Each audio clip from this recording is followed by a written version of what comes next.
Hello, I'm Lance Novak, Executive Director of the Canadian Kennel Club.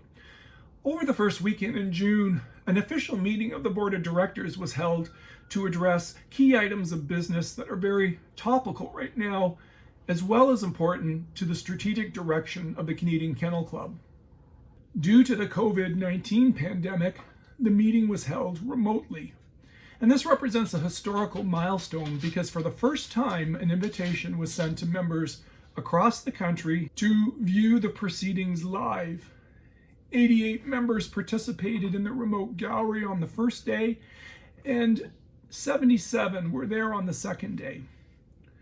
For those that were not able to join us, everything I touch on in this video will be available to members through various means, including a meeting synopsis that's already been published and can be found by logging into the CKC portal and clicking on the menu called Resources in the upper blue bar. The official minutes of the meeting are also made available through the member portal after they're approved by the board at the next meeting, so watch for those as well. An extensive agenda was covered over the 2 days, including approximately 70 motions for amendments to rule books for the various programs that CKC oversees.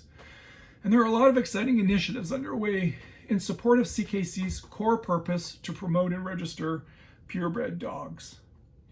For example, updates were provided on the non-standard colors ad hoc committee, who reported that their work plan includes drafting a policy statement on non-standard colors and a list of possible directions for this important and often controversial subject. The newly formed brachycephalic breeds advocacy committee are developing their work plan, and they will reach out to breed clubs and veterinarians for input. Also watch for a statement to the international community from CKC soon on this important initiative. Examining committees will restart requests for dog examinations according to local public health and government COVID-19 directives and guidelines. We had an encouraging update from Agriculture and Agri-Food Canada recently on the 2016 and 2017 referendums. We expect further details on the new distinct breeds that are being put forward for ministerial approval, along with many rules of eligibility for breeds in the sporting and hound groups. Moving on to shows and trials, as you can imagine, the focus is on the impact the pandemic is having on operations and events. A recent communication to members can still be viewed on our website that covered event cancellations, as well as resources and links to support clubs finding important information in the regions. Also, highlights of a recent survey were shared. We asked clubs and judges to offer insight on their preparedness and ideas for relaunching events when permitted to do so. This will inform the guidance we provide as authorities work to ease restrictions on social gatherings and sporting events. In the meantime, other initiatives are moving forward despite the pause in physical events. The rollout of our shows and trials module in our IT system has begun. At this stage, the greatest impact will be to staff, who will commence processing points and titles for events that have already been entered into the system. This will lead to a slow rollout in order of the event date, and you will begin to notice enhancements in your dog's profile in the member portal with the display of titles achieved.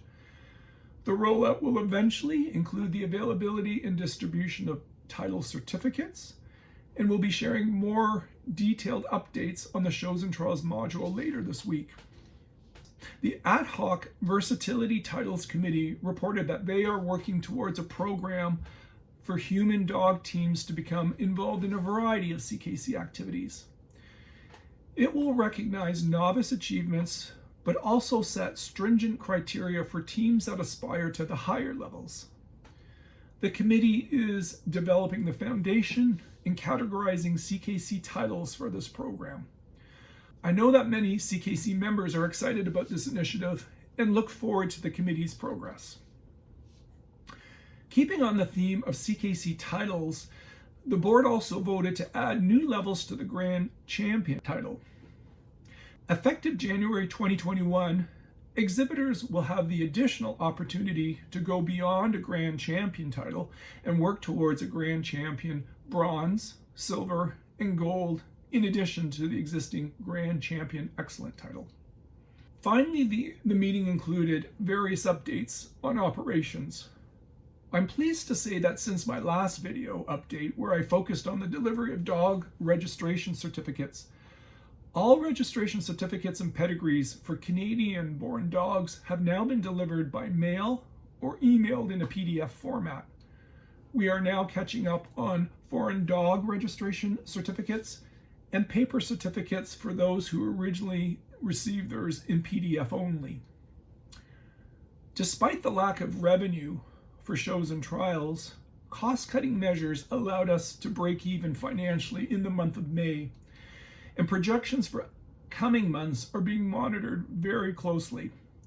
Our audit committee chair encouraged CKC members who haven't already to renew their memberships via CKC's online portal. Along with careful management of CKC's resources, membership renewals will support our efforts to maintain CKC's stability through the latter half of 2020.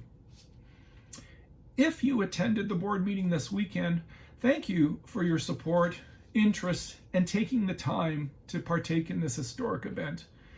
If you were unable to attend, I hope you can join us in the future as we plan for more virtual meetings. As always, thank you for taking the time to watch this update and stay safe. Thank you.